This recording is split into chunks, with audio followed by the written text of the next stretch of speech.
Assalamu alaikum, Pakistan. I'm your host Munib, Hamid, and welcome to the Almost Serious Show. Welcome back to today's episode where the world shakes, all lined up, and yes, we're hitting it fast and hard. Buckle up, because if patience is a sport, you're about to get a complete workout. So fasten your seatbelts because this ride is going from rocks to rockets, drama, and a little bit of law and order chaos along the way. And trust me, it's going to be almost serious, well, mostly hilarious, but just a bit of it is going to be serious. Well, mostly it is serious, but almost serious. So apparently, India's hate factory just launched a new course, How to Bomb Universities 101. Because Yati Narsingh Anand Giri, the self-proclaimed religious leader who looks like he runs a hate WhatsApp group, just said AMU, Jamia, Al-Falah and Deoband should be blown up with cannons. Yes, bro wants to fight education with explosives and he wants the Hindus to do it. And the irony is, these are the same universities producing India's doctors, engineers and scientists. So you bomb them, who's gonna fix your blood pressure when you're angry? Raj? Oh man, Muslims again, huh? Yati ji, this is not spirituality. This is stupidity and with saffron seasoning. You know what's wild? Say Allahu Akbar in India jail. Say bomb the Muslims, you get an applause and you get and you get a job for it. So India doesn't need a defense budget, it needs a common sense budget. It needs a lot of it. So yeah, Guruji, you can bomb buildings, but you can't bomb brains. Education scares you because education questions you. Pakistan exports doctors and engineers and India is exporting hate with subtitles.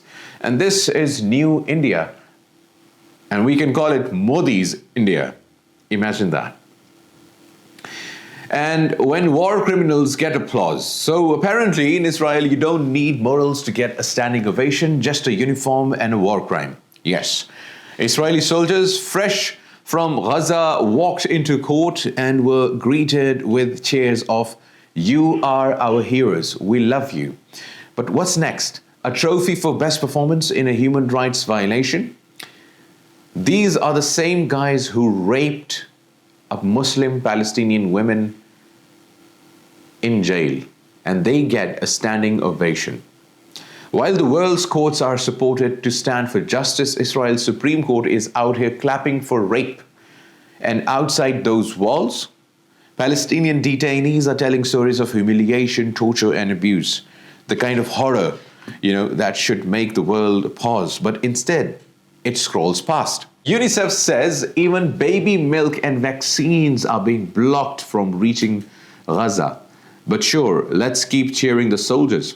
Nothing says civilized democracy like starving babies and celebrating soldiers who made them orphans. Israel calls this defense. No, it's not defense. It's denial with a failed PR. They've turned cruelty into patriotism and silence into policy. And somehow the world's loudest human rights champions are suddenly on mute. Maybe their Wi-Fi only works when it's Ukraine. So yeah, Israel might get applause today, but history has a long memory. When this chapter is written, the standing ovation will sound a lot more like Judgment Day. Wait a minute, India did not blame us this time? What are you speaking? This is breaking news, ladies and gentlemen. India had a blast in Delhi, and for the first time in 75 years, they did not blame Pakistan. Instead, they blamed Turkey. Yes, no ISI, no cross-border plot, no mysterious man from Lahore, no chocolates found on the suicide bombers, no made in Pakistan biscuits were found, no Ruh Afza ki bottle found with the terrorist. Just silence. Wow, just look at this meme. Look at this. ना तुम लोग का नाम नहीं एक बार फिर से देखिए ना भूषण भाई। अरे भाई तुम लोग का नाम लिस्ट में नहीं है, खाली 12 गो लोगों का नाम है।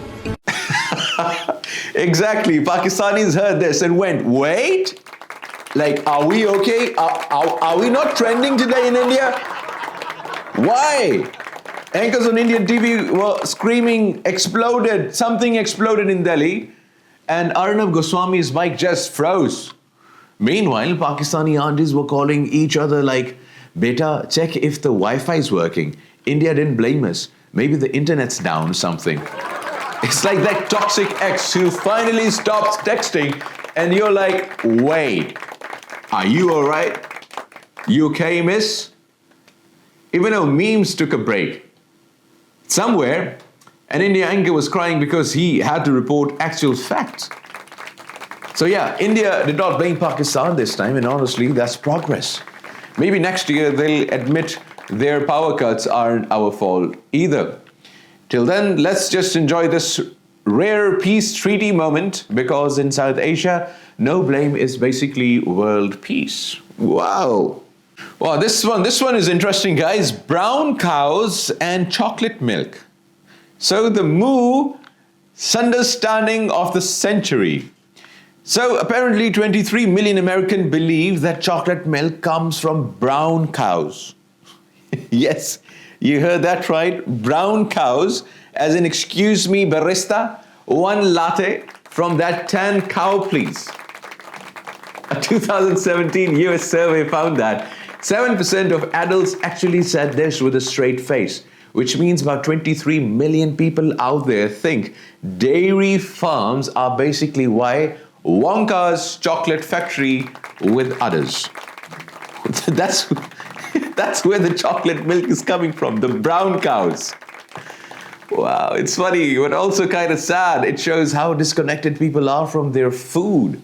Like, bro, if chocolate milk came from brown cows, strawberry milk would need pink buffaloes, and coffee would come from insomniac goats. Meanwhile, in Pakistan, our aunties can tell you which buffalo gives thicker doodh, you know, what time she eats and how long it boils, you know, for the halwa. We may not know how inflation works, but at least we know doodh doesn't come with a flavor option. So next time someone tells you Americans are clever, you give them a reply. 23 million of Americans think that chocolate milk comes from brown cows. So yeah, next time someone tells you chocolate milk comes from brown cows, just pat them on the back and say, buddy, your brain's on flight mode. Please reconnect to real life. Frozen in time, literally. Imagine disappearing in 1997 and showing up in 2025 like nothing happened. Perfectly preserved, clothes and ID still intact. That's exactly what happened to Nasiruddin from Kohistan. So the glacier basically put him in a 28-year-long airplane mode and said, you're frozen, no update required. So experts say extreme cold kept him mummified, but we all know the real hero is climate change, melting glaciers revealing long-lost family dramas like Netflix originals from the 90s.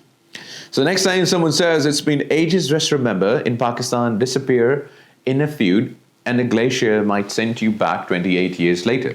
Also, 1997 style still works after 3 decades, thanks to the glaciers. Ladies and gentlemen, sometimes all at once, remember, stay alert, keep your sense of humor, and as always, question, laugh, and cheer, because the world won't wait, and neither do we. Catch you next time with more news roast and this chaos we call reality. So today is a wrap for, not a chicken wrap, like an ending wrap. So that's a wrap for today's Whirlwind. I'm Munib, Hamid signing off from the Almost Serious Show. See you tomorrow. Same time, same chaos, same place.